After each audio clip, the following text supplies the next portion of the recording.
Welcome to the Rethink Leadership podcast with me, Jeremy Blaine. I interview leaders, experts and business professionals from around the world who are bringing leadership principles and know-how into the digitally driven 21st century workplace, with focus firmly on the how-to rather than the what. Each episode is in aid of a charity chosen by my guests, and since 2020, we've made donations to over 80 global and local causes. The blended workforce, the coming together of permanent part-time and independent workers of all designations as the formalised workforce mix of the future now. I share a passion for demonstrating the power and potential of this blended workforce with my guest for this episode of the Rethink Leadership podcast, Brea Starmer. When Brea was laid off during her pregnancy, she resolved to find a solution to the all-or-nothing career model for herself and for others like her.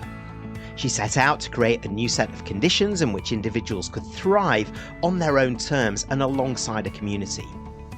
So she founded in 2018 Lions and Tigers, a company that enables enterprises and public sector organisations to tap into the nearly 50% of highly skilled professionals choosing independent work. Lions and Tigers builds blended workforces that integrate fractional and freelance experts with client teams, helping leaders scale with agility, with accessibility to top-tier talent, and in achieving their goals in new ways. Under Brea's leadership, Lions and Tigers has created over 34 million in economic opportunity for over 250 consultants, with a team comprising of 87% women and 33% of people of the global majority. We discuss this, the blended workforce, and Brea's new research, the Workforce Reimagined, unlocking the power of blended teams. This episode is in aid of Doctors Without Borders, to which we've made a donation as a thank you to Brea for joining us. Hi, Brea. Thank you so much for joining me. Please introduce yourself, your business, and your passion. Sure. It's so nice to see you, Jeremy. Thank you so much for having me. My name is Brea Starmer. I am the CEO of Lions and Tigers. I am a mother of 3 kids under 10. I am out of Seattle, Washington on the state side, and I am thrilled to be alongside you. My passion is about unlocking the workforce. And I come to that conversation having been a mother that was laid off while pregnant. And so I have a very distinct lens around advocacy and economic opportunity to keep folks in the workforce. And so I have built my business with that premise in mind, but I now meet you as an enterprise advocate for building workforces that include many, many people. I'm sure it's not very pleasant at the time, but almost helpful with what you've had to deal with and what you've been through as well, as a mother, as a business person, as a leader, in also looking at the workplace with a different lens and how it should be inclusive for everybody and there for everybody, no matter what your designation, right? For sure. I didn't expect to face discrimination at work. I mean, I guess maybe I entered into the workforce somewhat naive. I was the first to graduate from college in my family. And so going into enterprise tech was very different from anything I had ever known. And I didn't expect to be in such few numbers. In tech, we see by the age of 35, 50% of women drop out or are forced out. And I didn't know that was what I was signing up for when I took that first job. And so, yes, I didn't anticipate that would be my path. And also, I'm a capitalist, so I understand, hiring, firing, reductions in forces are common tools that we use when we're designing talent models. But I come from this as a human, as someone who believes in agency and stability. And I think that we could do it different ways. And so we've been testing that. We've been testing building models differently to see if we can prove a better way of work. Fantastic. Now, being English, I have to ask about your name because our Prime Minister is Keir Starmer. Any relation? I should double check. I hear that often. I get pinged often around the Starmer connection. My husband is Starmer. I changed my name when I got married. He does have German and some UK roots. So there is some potential there that I haven't gotten any invitations to any special parties yet, but perhaps, perhaps I Oh, should look it I up. can see the marketing for this episode. Yes. We should just assume. Let's just go with it. I've got no Why reason to not? say that it's Why not not? Yeah. true. Yeah. Um, well, I let's get into your passions right now for the workplace and the workforce. And I'd like you to define what you mean by the blended workforce and why organizations everywhere should take more notice. Yeah, absolutely. And Jeremy, you are truly ahead of me in documenting some of these terms and sort of cutting through the noise. So I stand on your shoulders when I talk about how we think about blended teams. So where I come from in enterprise tech, when I was a full-time employee at Microsoft, it was me plus three vendors, and that's how I ran my business. And I always worked that way from the start. It was never odd to me. And so now, as we think about building blended teams, as I run Lions and Tigers as an outsourced business, I think about it as the very intentional combination of full-time employees or part-time employees who are on W-2 payroll alongside the independent workforce working together towards a shared mission. And sometimes that's in a small team, and sometimes that's across a broad organization, maybe a leader, an enterprise leader with a team of 300, and it's a mixed group. And now within the independent workforce, if you click down, that's where I'd love to start getting creative and playing with roles like advisors and coaches and fractional executives and independent doers, strategic consultants. There's so many flavors within that world, and that's where I love to play and I love to light up new opportunities that look different, because many of the folks that are attracted to this model are brilliant, highly skilled workers who just can't click in for one reason or another to a full-time 9 to 5, 40-hour a week commitment, often in office. And so we look at bringing in all of the other spectrum of options so that we can build that really cohesive talent model in service of one mission. I'm sorry. And you asked in the second part of that question, which is like, why is that so important, right? Okay, let me get to that.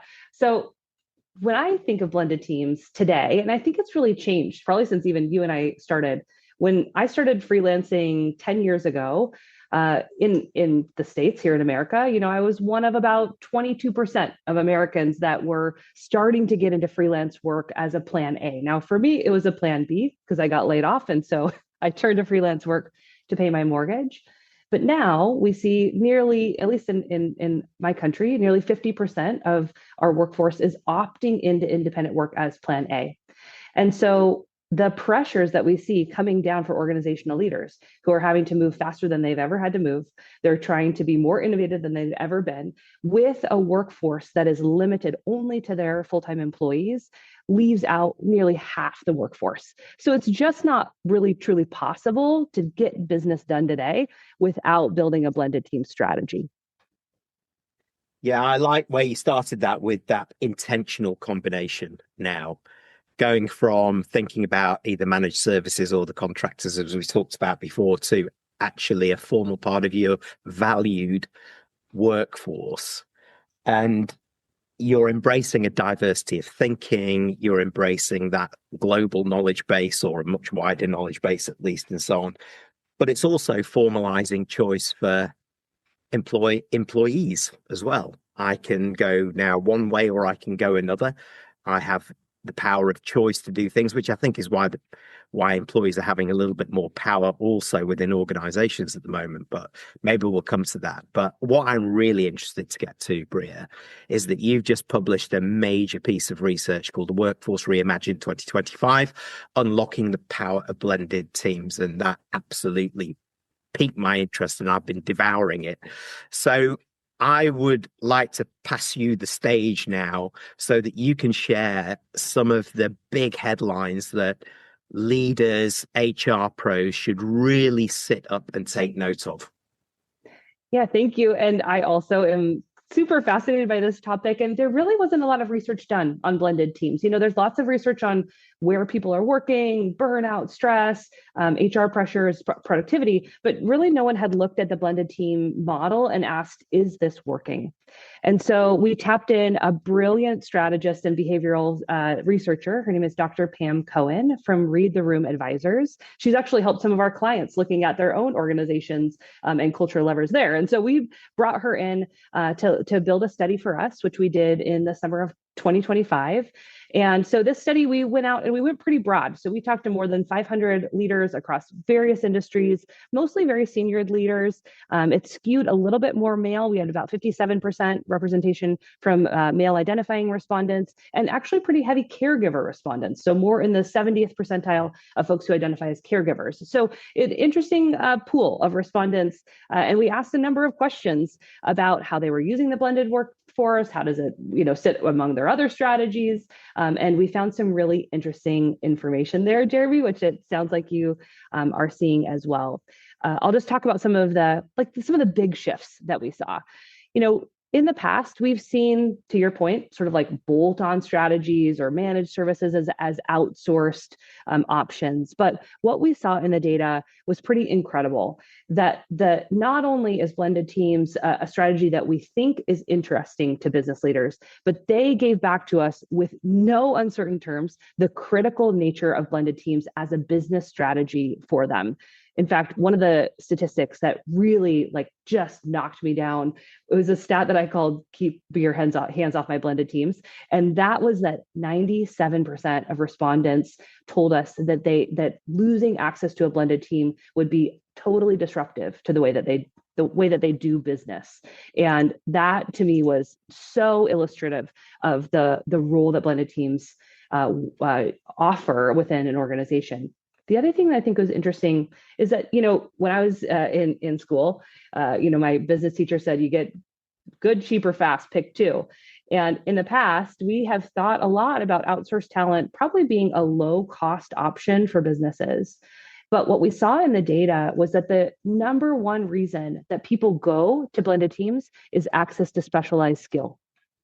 And that, I think, is a shift from what we saw years ago. And truly, with the rise of AI, with the rise of the independent workforce being some of the most skilled and talented folks and home for some of these people who really are incredibly skilled, it makes sense that this is where the tool would be used to bring in the specialized skill. But it wasn't just that. It was that they needed high quality, that the bet was being made so that they could have high quality work among this group.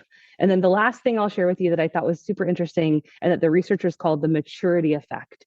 And so what we saw is that for leaders that use blended teams over time, they got more strategic as an organization over time. So for leaders that used it for more than 3 years, they rated blended teams as 21% more effective than when they first start. They were able to better communicate with their leadership team. They were better to advocate for how the model was impacting the business outcomes overall. So it was really incredible to see how folks got even better the more that they used it. So those were a few of the takeaways that really stood out to me from the study.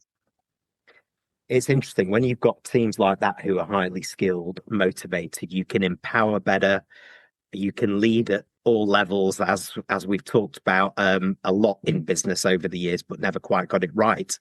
And you've got time as a senior leader to then focus more strategically again and think about, actually, how do you navigate this future that we have, which is very uncertain and unpredictable? And in some organizations that aren't embracing this, it seems incredibly difficult to do that as they're rallying against short-term results.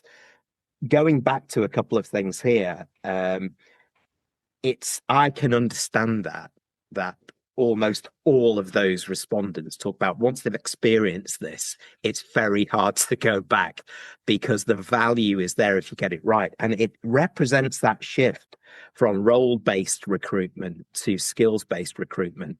And that small shift itself in mentality terms is opening up the world for blended teams to, if you like, almost come of age, I would say, from that point of view. So instead of your workforce, you've now got a crowd force, or whatever you want to call it, and they're doing it. And for you, were there any surprises in this, Brea? Hmm. I think that the surpriser for me was around quality of work. That essentially, because we had heard anecdotally from our clients that, especially for folks that are underrepresented in leadership, to make risky bets, there's a lot that goes into that. And so for me, the data that really showcased how this mitigated risk and improved quality was really helpful, I think, in how we explain the value to our clients, how we talk to them about how this really is a tool to help them sort of take some chips off of the table, to help like bring in the team that is going to help get them there faster. We've been saying all of that, but to be able to showcase that really, I honestly felt relieved when I saw the data. Like, okay, it's not just us that is seeing this. And I would just say, sort of anecdotally, Lions and Tigers is growing at a time when some of our competitors who are in more traditional outsource models aren't. And I didn't know why. I knew that people liked us, but we've been incredibly impactful over the last 7 years running blended teams when our competitors are running staff orgs or management consultant playbooks where you just get the same playbook over and over again from a big four consulting firm. We've thought about it differently in this like very strategic integration of talent. We call it operating in your highest and best use. And we think about that across the team and what that's been able to afford our team members. And you talk about, keeping folks in the workforce too, Jeremy.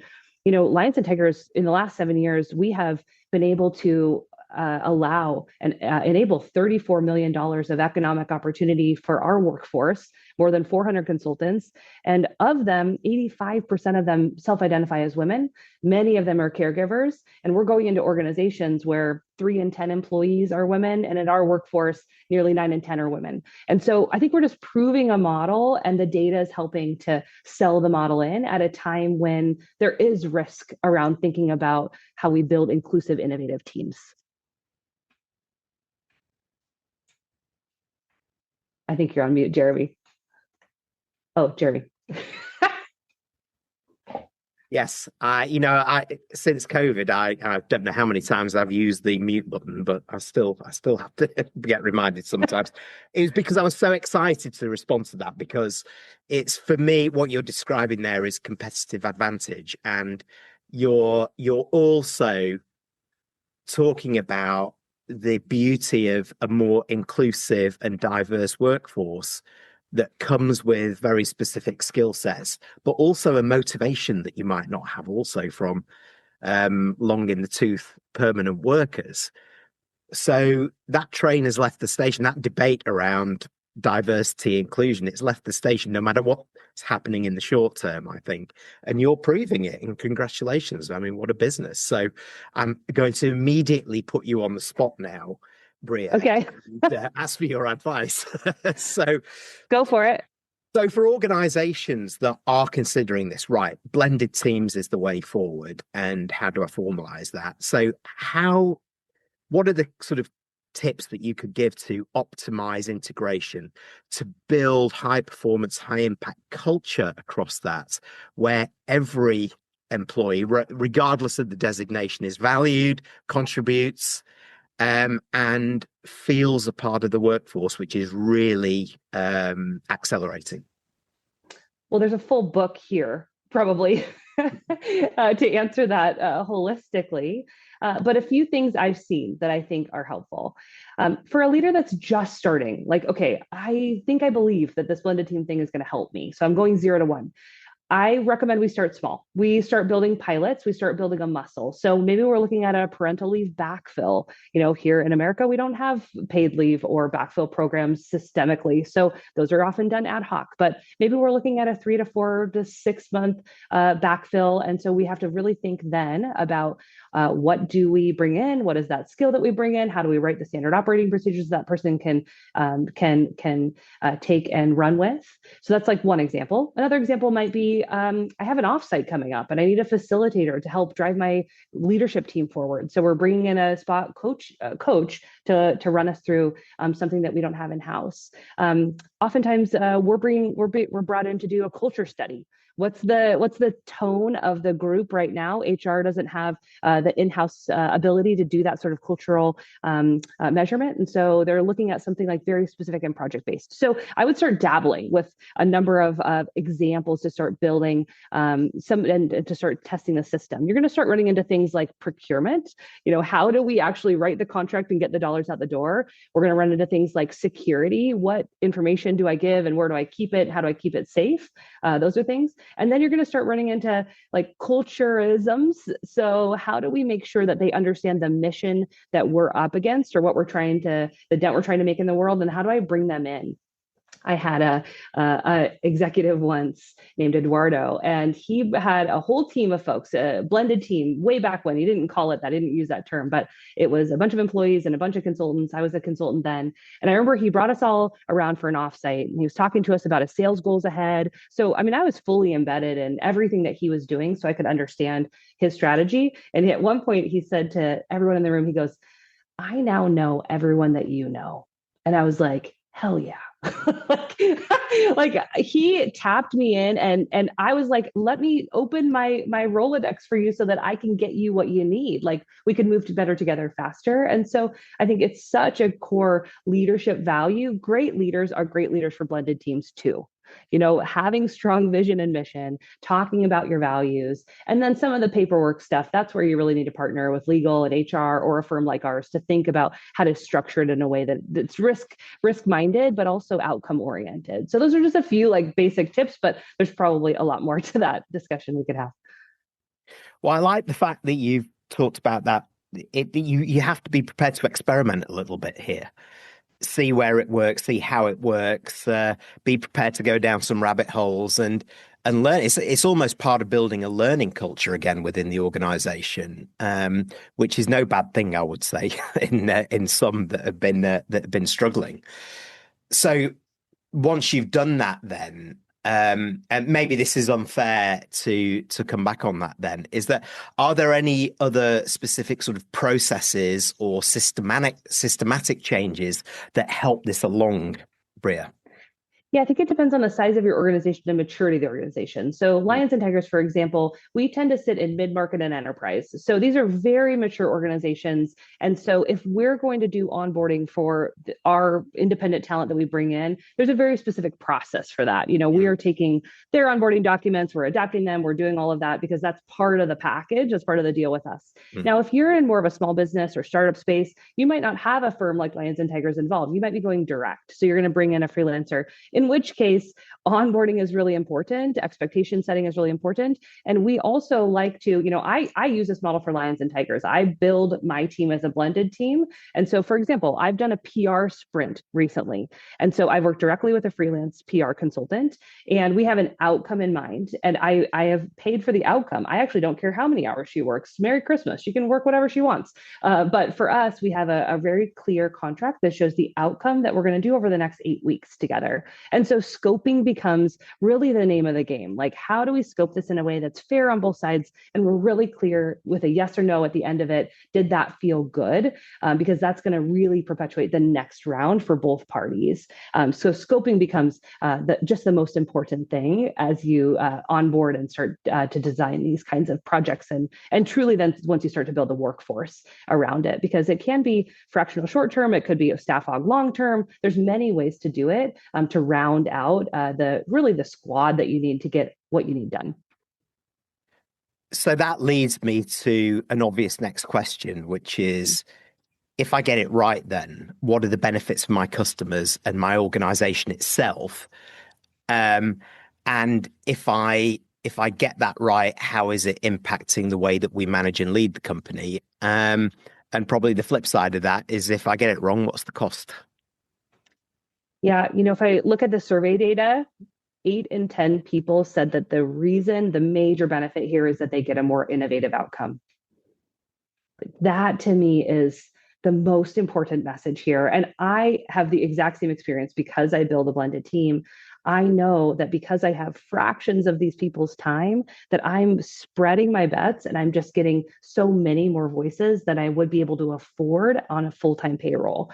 And so that innovation component is so important to me. And truly, you asked, like, what are the risks? Speaking from my own perspective as CEO of a company, I am outperforming the market. Like, we are moving faster. I am selling more. We have more interest in our model than we do from everyone else that I'm standing sort of alongside. And I can tell you it's because I run a blended team. Like, I'm able to move faster. So I can just give you my own feedback. We've got 30% growth year over year for a reason.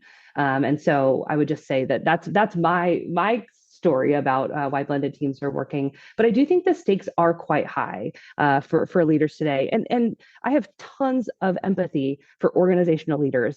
Managers are the sandwich generation of how corporations work. And they're trying to not only manage and empathize with the mental health and performance of their team, but also the pressures of what's coming down from shareholders and stakeholders. And they're trying to balance all of that out. And now we're adding a third element, a third option. Even though it's a benefit, it is hard to manage all of that all at once. And oftentimes, as we saw from our respondents, 73% of them are caregivers. So they also have a home life that they're trying to manage. And so I just empathize with the amount of pressure that these leaders are under right now. And I would hope that this is one of the relief valves that leads them sort of faster to that innovation and outcome that they're looking for.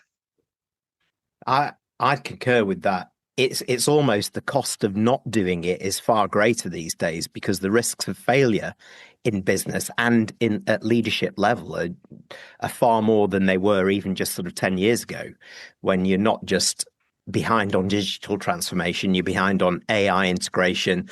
You haven't even got to agentic AI yet. You've got workforce transforming like this at a rate that has caught you by surprise because you've never heard of the blended workforce before. And I've got my own leadership to tackle.